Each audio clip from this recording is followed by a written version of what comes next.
Usa ka pagtuo, usa ka tingog, usa ka katawhan.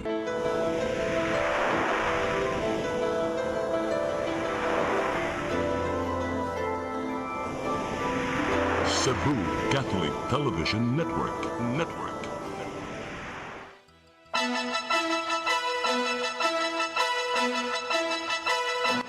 Uluhan sa mga balita sa Sayre 47. Brigada Eskwela, opisyal ng gisugdan sa Department of Education 7. Klase, sugdan karong Hunyo 8. Upang mga senador gikan sa majority, wa nagpakita sa plenary session sa Senado. Usa ka tuig nga bata nabuhian sa inahan. Nalatayan sa ligid sa Ceres patay dito sa lungsod sa Sambuan. 12 milyones ka pesos nga balor sa shabu na sakmit sa Police Regional Office 7. Sugbo, Kabisayan ug Mindanao, Pilipinas ug katawhan kutos maabot atong Sibya sa tibuok kalibutan maayong hapon. Live kita karon sa CCTN Channel 47 ug kini ang tulumanon sa nag-unang kasayuran nga angay natong masayran. Ako si Dennis Tabar. Tulumanon sa patas nga mga balita ug opinyon. Ako si Danica Cabales Tecling. Kini ang Sayre 47.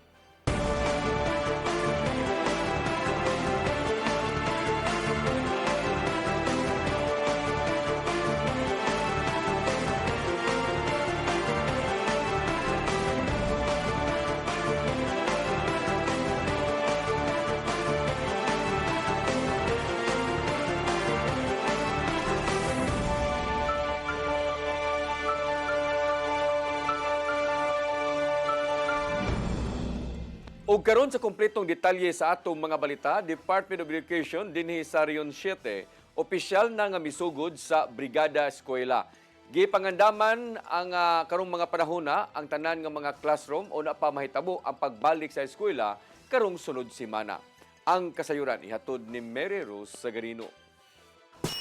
Opisyal nga gilusad kaganinang buntag sa Subang Dako Elementary School sa siyudad sa Mandawi ang Brigada Eskwela sa Department of Education Region 7. Gitambungan kini sa nagkadayang education officials sa nagkadayang division sa probinsya sa Sugbo ug Bohol. Mitambong usab ang nagkadayang opisyal sa Sugbo, lakip ni Gobernador Pamela Barecuatro, Mandawi City Mayor Tadeo Junque Wano ug Archbishop Alberto Uy. Giawhag sa DepEd 7 ang nagkadayang sektor nga motabang sa pag-andam sa mga eskwelahan alang sa pagsugod sa klase karong Hunyo 8. We call upon the entire community to once again unite in ensuring that our schools are safe, clean, and conducive, ready for the opening of classes.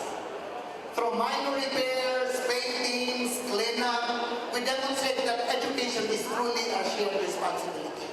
Ato sa kalihukan, giturn over usab ang multipurpose school building sa Tunghaan. Ang maong building ang gidonate sa Dynamic Castings. Ang bagong pasilidad, adunay na po ka mga classroom sa unang andana o gymnasium sa ikaduhang andana nga maghatag og dugang espasyo alang sa pagkat-on og mga kalihukan sa mga estudyante.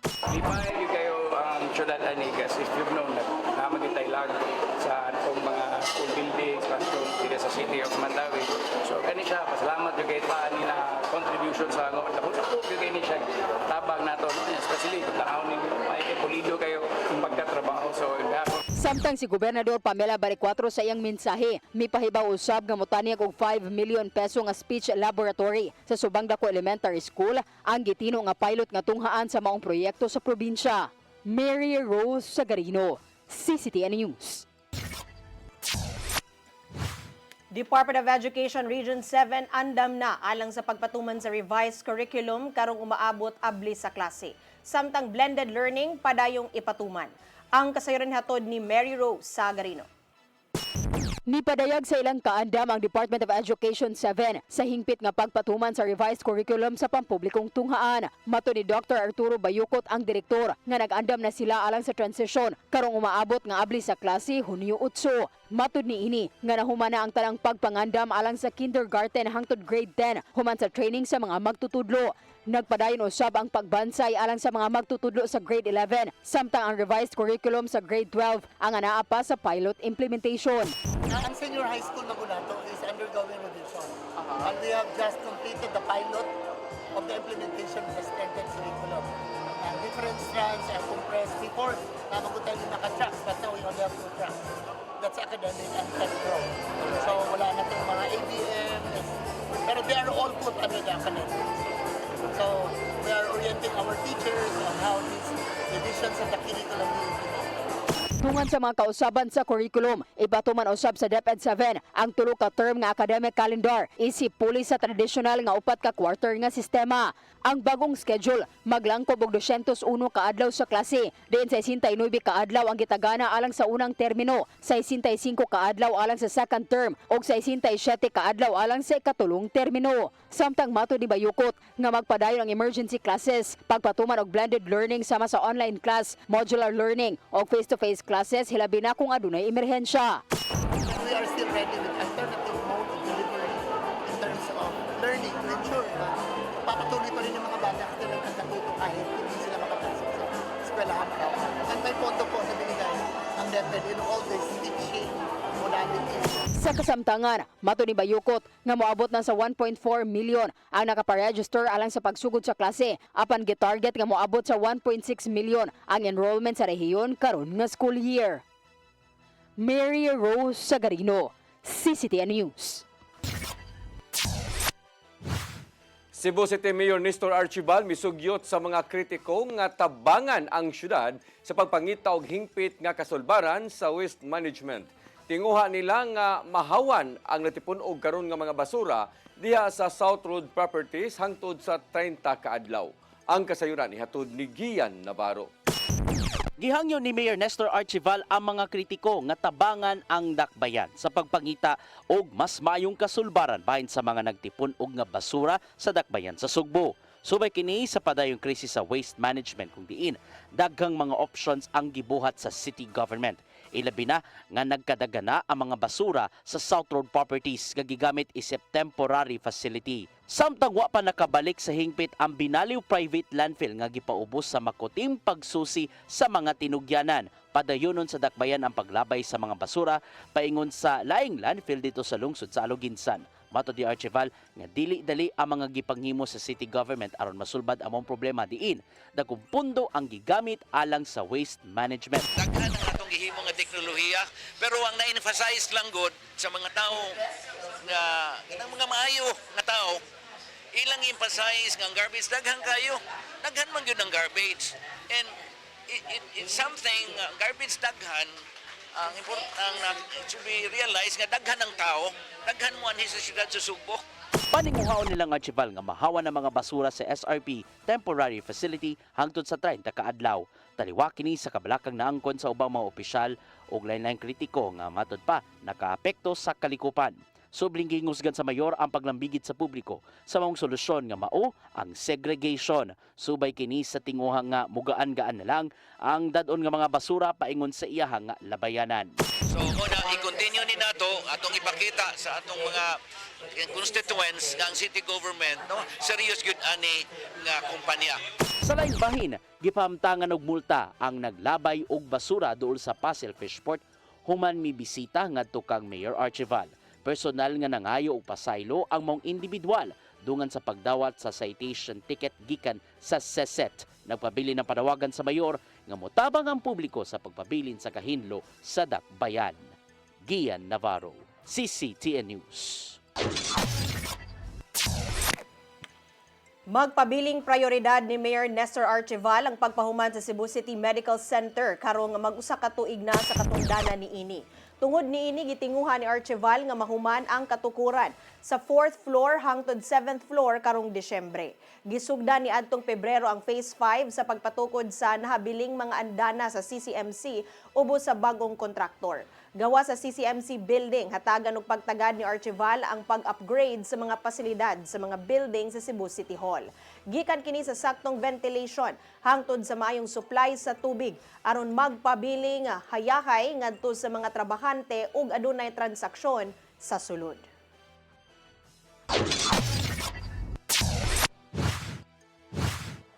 Mosunod, usa ka tuig nga bata nabuhian sa inahan.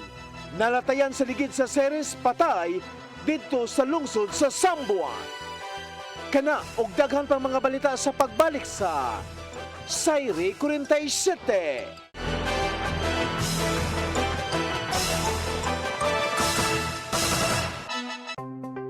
Discover the beauty of the Philippines.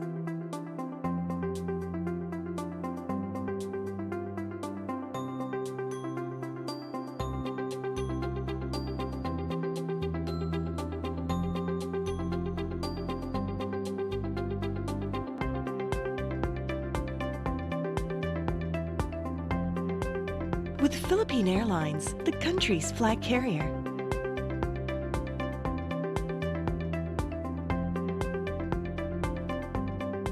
The airline that lets you feel the warmth of the nation.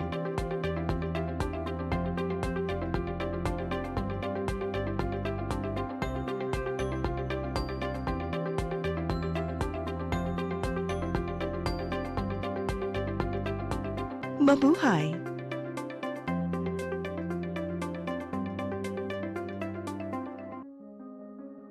Nangita ka ba og wellness consultation ug preventive health support?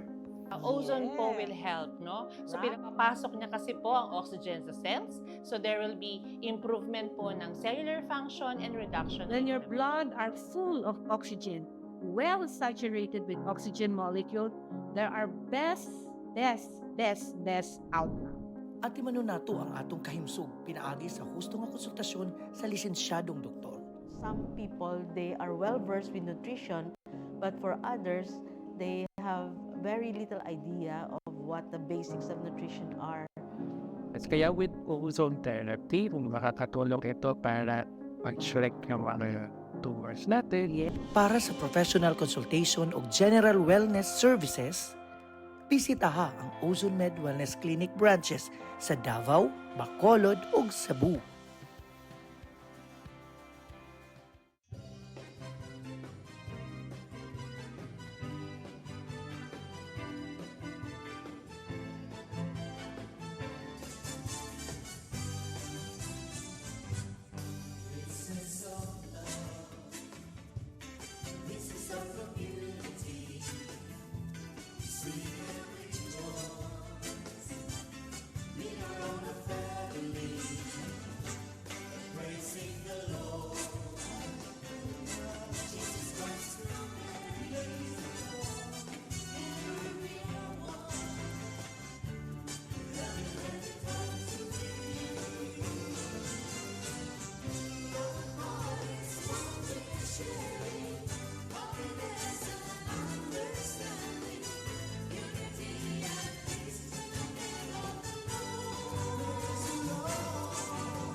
Heal me, O Lord, and I will be healed.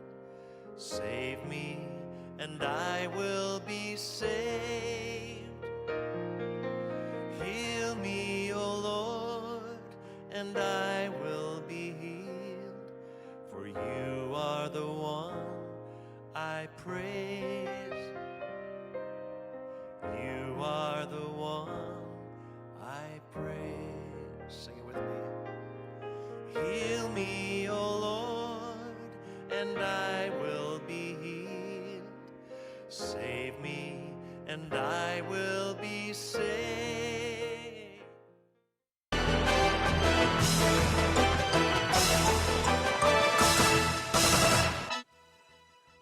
Balik sa ato mga balita, bag-ong school building nga gitukod sa Dakbayan sa Mandawi, formal nang gitugyan ngadto sa Subang Dako Elementary School aron magamit sa pag-abli na sa klase.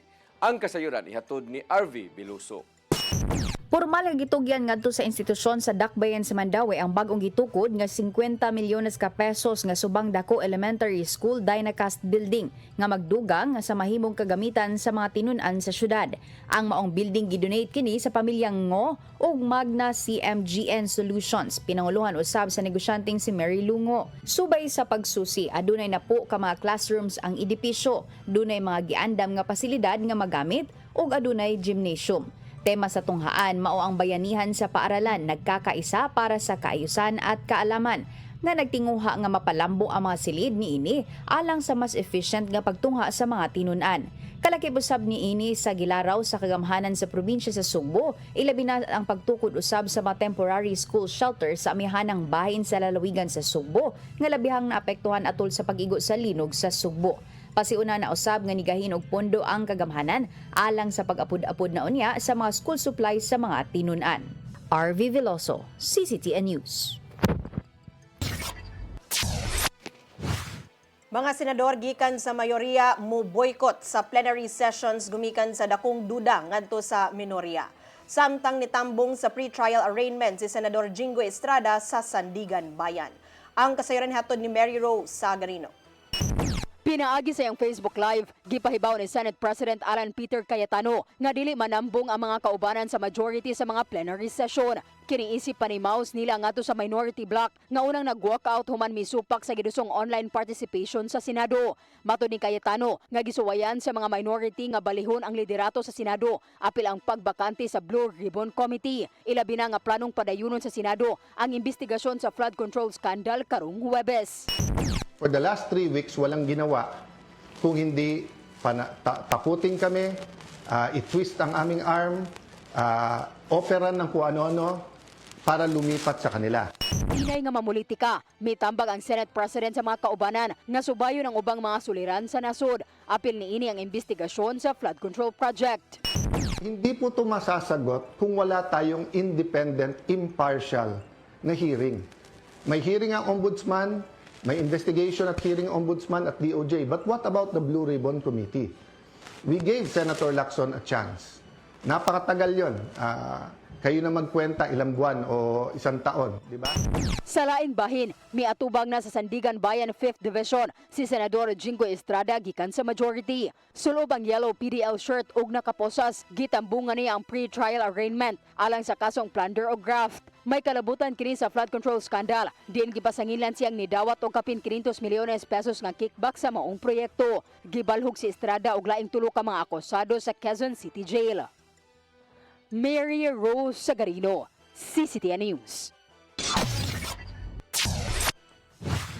Sawa pa ang maong boycott, wa mitambong sa plenary session kagabi ang mga senador sa mayoriya. Wa makauyon ang minority senators sa gipakita ni Senate President Alan Peter Cayetano. Ang kasayuran ihatod ni Gian Navarro. Bisan og kompleto ang 11 ka mga senador gikan sa habig sa minority, wala gihapon ni tambong bisan og anino ato sa plenary session nitong Lunes sa gabi ang mga sakop sa mayorya pinanguluan ni Senate President Alan Peter Cayetano. Nahitabo kini human gisikop sa mga otoridad si Senador Jinggoy Estrada tungod sa kasong plunder sa Sandigan Bayan. Gani giduyugan sa mga kaubanan sa mayorya ang kaalyado nilang si Estrada hangtod nga mipaingon sa Camp Crame. Magsugod unta ang plenary session nitong alas 5 sa hapon base sa gisabutan nila sa miaging semana. Nabta na lang og alas 7 sa gabi apan wa ni patimaw ang majority senators. Yan ang panahon na nanawagan si Senate President Cayetano ngadto sa mga sakop sa minority nga duyugan unta sila sa kasubo aron nimong independent among institusyon. Tungod nini, mibaws ang minority senators diin di sila magpabiling hilom human sa pagdakop kang estrada o mas maayong manarbaho na lang. Apan hilabihang nasagmuyo ang ubang mga anaas sa plenaryo tungod sa gingong di mayong gipakita sa habig nilang Senate President Cayetano. Matod ni Senador Raffy Tulfo, gipagnan sila og air conditioning units ug internet sulod sa plenary. Siyempre, sino ba nasa majority?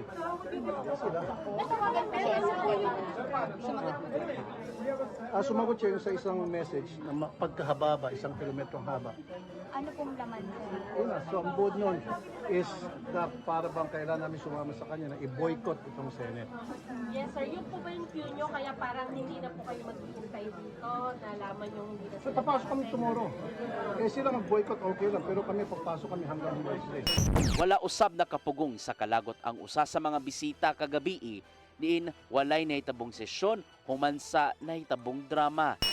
I understand that the committees have not yet been organized properly. What is this? I mean, everything is waiting for this political circus to stop. And there should be no political circus. These people should be, they're servants of the people and they should be serving the people rather than themselves. Di ba? Karong gisuspenso ni Cayetano ang maong sesyon kagabi, gihangyo sa minority ang publiko nga bantayan sa kanunay ang matag lihok sa matag kauban. Gian Navarro, CCTN News. Bata nga nabuhian sa inahan nga nagkugos samtang sakay sa motor nga gimaneho sa iyang amahan didto sa lungsod sa Sambuan, nalatayan sa ligid sa Siris, patay. Ang kasayran hatod ni Arnold Bustamante. Patay ang usa pa ka tuig nga batang lalaki humani malatay sa Ceres Bus sa National Highway sa Barangay Bato sa lungsod Sambuan alas 10:30 kagahapon. Ang biktima gila nga si Justin Zale Ezra Diginyon Paho, taga Barangay Magay, lungsod sa Compostela, probinsya Sugbo. Sa investigasyon sa Sambuan Municipal Police Station nga gikugos ang biktima sa iyang inahan nga si Alona Paho 36 samtang angkas ni sa motorsiklo nga gimaneho siyang bana nga si Fred Aaron Tubo Paho 40 anyos paingon sa South gikan sa Negros. Samtang nagdagan ang motorsiklo karit lang ni nga na-out balance sa dihaga nakaagi kini sa lubak ka karsada. Tungod sa mga pagka-out balance nabuhian sa inahan ang iyang gikugos nga bata gikan siyang bukton ug nalagpot ni sa karsada ug nalatayan ni sa ligid nga nagsulod nga series bus nga dunay plate number ABL 3269 nga gimaneho ni Felix Cabrera Baslag, 44 anyos, taga Barangay Saliring, lungsod sa Malabuyok, probinsya Sugbo. Dali nga gidala ang biktima sa mga personnel sa Municipal Disaster Risk Reduction Management Office sa lungsod sa Sambuan ngadto sa Malabuyok District Hospital. Apan gideklara ni nga dead on arrival ni Dr. John Marlwin Bascunia. Ang driver sa bus nga si Baslag kasamtang ang ikustodiya sa Sambuan Municipal Police Station ug giandaman ng kasong reckless imprudence resulting in a homicide. Arnold Bustamante, CCTN News. May pahimangno ang Archdiocese of Cebu nga magbantay sa mga tao o grupo nga nagpailang nga sakop sa Arsobispo. Matod sa ilang public advisory nga adunay ni gamit sa pangan ni Archbishop Alberto Uy aron lang makapangilad. Giawag nila ang publiko nga i-verify lang ang kanunay sa buhatan sa Arsobispo ang mga nigamit sa pangalan sa matag transaksyon, commitment o solicitation. Dugang pa nga mipahimangno ang publiko nga magpabiling magbinantayon karong anaa paghihapon ang mga scams diin gamit ang mga personalidad. Kapulisan sa syudad sa Sugbo mibukas sa proficiency firing program aron mabansay pagbalik ang mga pulis sa paggamit sa ilang mga armas. Kini aron usab mabalik ang pag-ila sa mga pulis sa dakbayan sa Sugbo nga Cebu's finest. Ang kasayran hatod ni Arnold Bustamante. 1, 2, 3, 5. Gibuksan sa Cebu City Police Office ang Proficiency Firing Program kaganina sa bagong girenovate nga firing range sa road sa Camp Sotero Cabahog sa Dalan Gorodo sa Sudad sa Sugbo. Ang maong kalihukan gitubong aron mapanambo pa ang pagkahaniti sa paggamit sa mga armas, pagkahingigo nini og operational readiness sa kapulisan sa Sudad sa Sugbo. Atol sa seremony gitambungan kini sa mga opisyal sa kapulisan sa Dakbayan sa Sugbo sa pagpangulo sa hitinini nga si Police Colonel George Ilanan. Mga dinapit gikan sa Cebu City Peace and Order Council, likip na si City Councilor Paul Labra o si Arnel Tansinco, Chief of Staff sa Cebu City Peace and Order Council. Ang ilang presensya nagdimaan sa kamahinungdanon nga magpabilin nga bansay ang mga pulis personnel ug dunay katakos sa pagtubang sa kaluwasan sa publiko ug seguridad. Ato sa gipahigayon nga programa ang mga misalmot gipahimangnuan nga ang firearms proficiency mao isukaranan nga aspeto sa panerbisyo sa pagkapulis nga direkta nga makahatag og luwas ug epektibo sa ilang pagpatuman sa balaod. Ipasabot usab ni ilanan kung unsa kamahinungdanon ang proficiency firing program sa matag pulis personnel aron mapanambo pa ang ilahag disiplina, accuracy, sound judgment ug responsable sa paggamit sa mga armas nga mao gikinahanglan sa matag pulis opisyal nga nagmandato kanila sa paghatag og proteksyon sa katawhan. Human sa pagbuka sa programa, ang matag personel sa CCPO gihatagan og schedule alang sa ilang firing exercise ubos sa hugot nga pag-supervise sa gilistino nga range officers o safety personnel. Wala hinon mubutyag sa ilanan kung doon na bay silot neto nga mga pulis nga dili makapasar sa mga programa.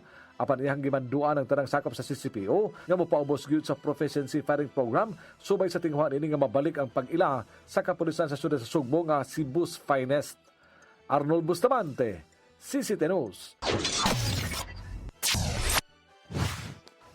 Mga kampiyon sa nagkadaiyang technical vocational skills nagtigi sa gihimong Regional Skills Olympics sa TISDA 7.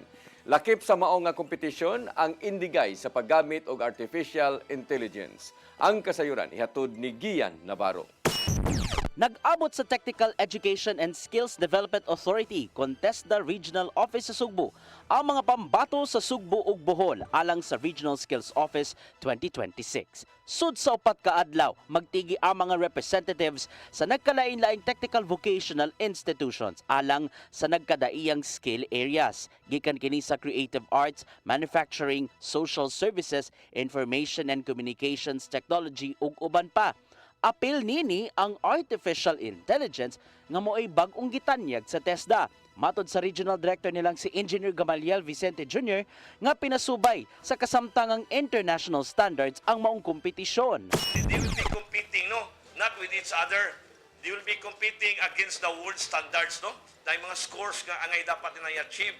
If they got that score, they will qualify, no? Magka-gold sila, they will qualify sa atong National Skills Olympics.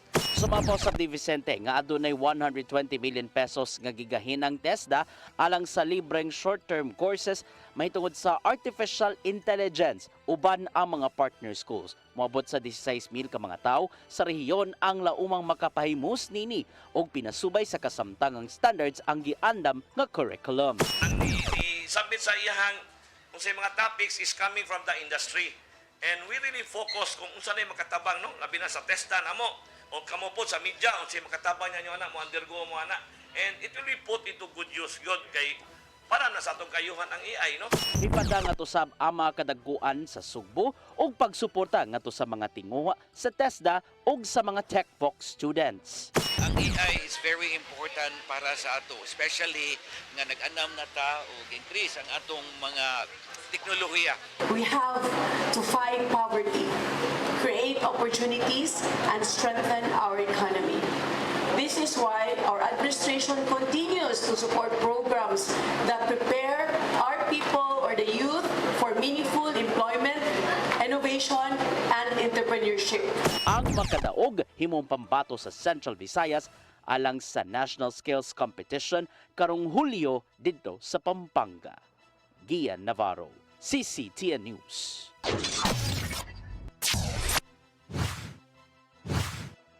Mosunod, 12 milyones ka pesos nga balor sa shabu na sakbit sa Police Regional Office 7. Kana og daghan pang mga balita sa pagbalik sa Sayri 47.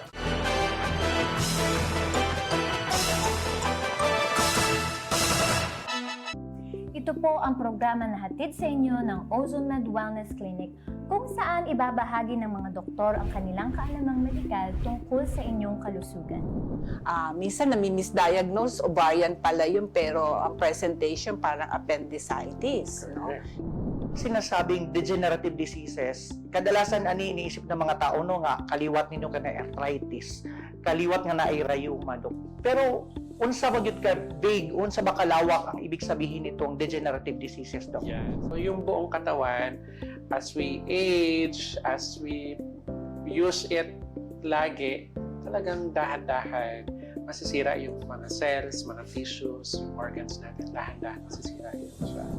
In our age today, it is very important that we have to really value yung aging process na to. Toxic na lang yung pinag-uusapan natin, but gaano ka-importante this time? Yung mga tao dapat sila educated about these changes ng global health. It is not the infectious disease that predominate. It is the non-communicable disease or chronic diseases. Sa New Start, we believe na ang pinakamalakas na patunay ng healing ay ang mga boses ng taong nakakaranas nito mismo. Tinignan ng OB, sabi niya, cervical cancer daw. Inisip ko ang Panginoon, hindi naman ako pababayaan. Diba sabi niya, by His stripes, I am healed. OzoneMed Wellness Clinic New Start. Mapapanood every Saturday, 8 to 9 a.m. Og ang replay airing matag Miyerkules 1:00 hangtod 2:00 sa hapon. Dinhi lang sa CCTN Channel 47.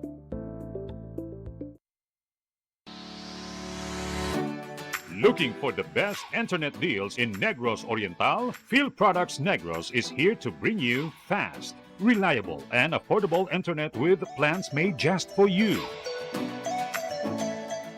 For as low as 899 pesos per month, enjoy speeds of 50 Mbps, perfect for streaming, working, or studying from home. Need more speed? No problem. Get 100 Mbps for just 1,199 pesos. 150 Mbps for only 1,499 pesos, or our fastest plan, 400 Mbps for just 2,399 pesos per month. Plus, you can add over 100 cable TV channels to your internet plan for just an additional 100 pesos per month. That's entertainment and lightning fast internet all in one. Enjoy no installation fees and start today with a 1,000 peso customer deposit. Call us now or visit our website to sign up with the Field Products Negros. You get internet that's affordable, reliable, and local.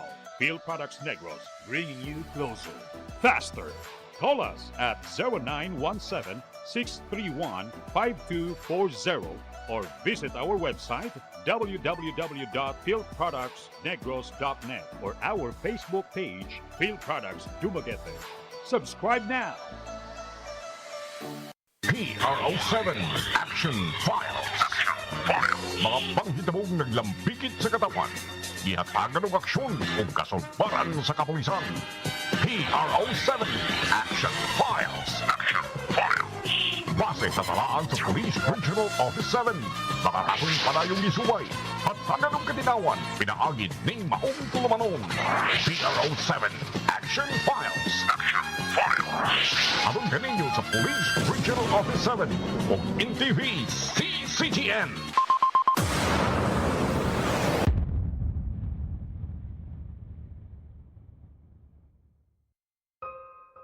Di siya kumutuog na Ginoo. Pero magulo ng bata da. Nangita lagi ni gatas. Kasabot ka, akong ipakuha.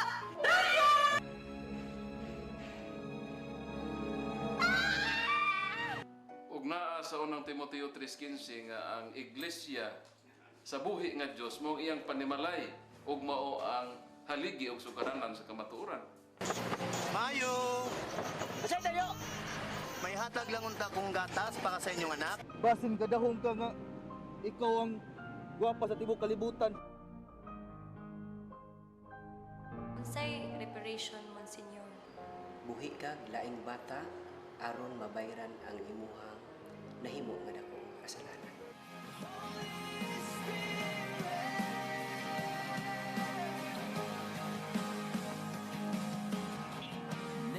Daghan ka nato ang nagduda kung doon na bagay Ginoo o wala. Apan ang Biblia nag-ingon nga atong dawaton pinagi sa pagtuo ang kamaturan nga doon ay Ginoo. Sa Hebreo 11:6 nag-ingon, walay makapahimot sa Dios kung walay pagtuo. I came for you. I came for you. Holy Spirit. Your song. Your music. Your listening pleasure. Sing it, Cebu! And if I don't need you, This, my darling, I've been told. Jody was the girl who lived next door. I've known her, I guess, 10 years or more. saving all my kisses just for you. Yes! You got me jumping like a crazy clown, and I don't think you're right to put him down.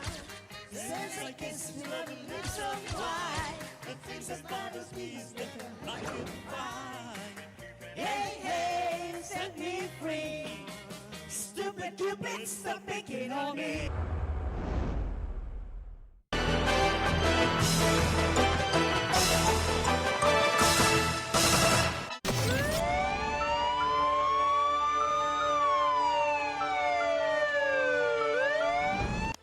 Balik sa ato mga balita, PRO7 nakasakmit og 12 milyones ka pesos nga kantidad sa shabu ug dulan 500 ka mga suspek ang nadakpan.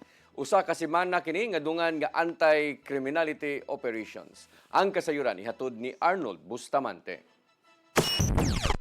Kapin sa 12 milyones ka pesos nga balor sa illegal nga druga sa nasakpit ug dulan sa 500 ka mga suspitsado ang nadakpan sa Police Regional Office 7 sa usa ka semana nga anti-criminality operations gikan sa Mayo 24 ngadto sa 30, 2026 aron magpabilin ang kahusay kalinaw sa tibok rehiyon. Sa dita nga gipahibaw sa PRO7 nakadakop sila og 192 ka mga drug suspects sa sunod-sunod nga anti-illegal drug operations sa tibok Central Visayas nga resulta sa pagkasakmit sa 1,816.26 ka gramo sa gituang shabu nga doon standard drug price nga 12,350,568.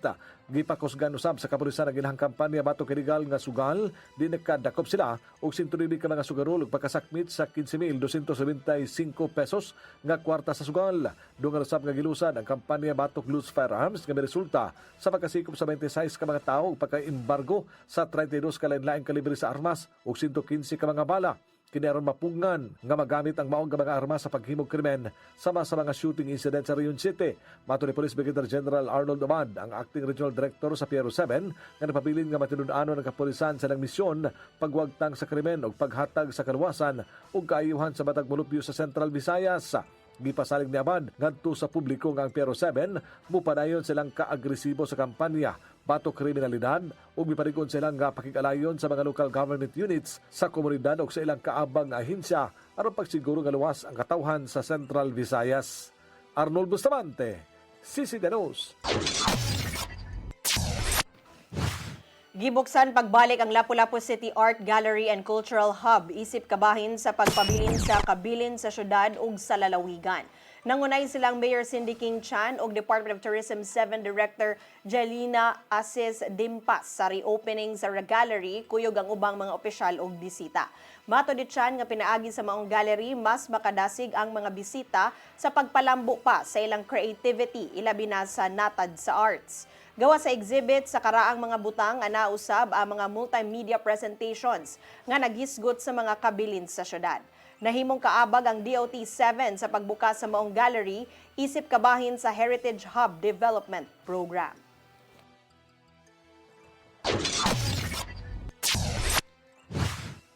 Mo kadto naglangkob sa atong mga balita sa Sayri 47. Ako si Dennis Tabar. Ako si Daddy Kakabales Tekling, hangtod ugma sa inyong paboritong tulumanon.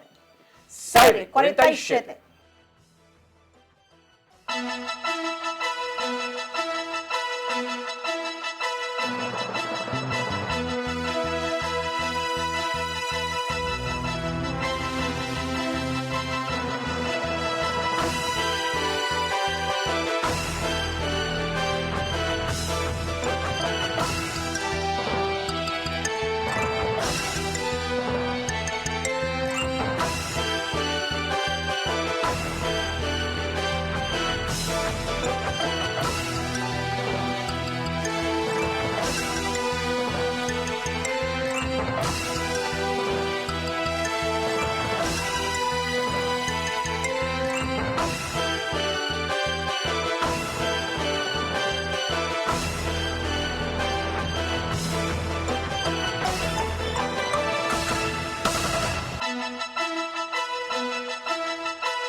Marites Yamedo, mas nailhan sa nga nga do sa show business.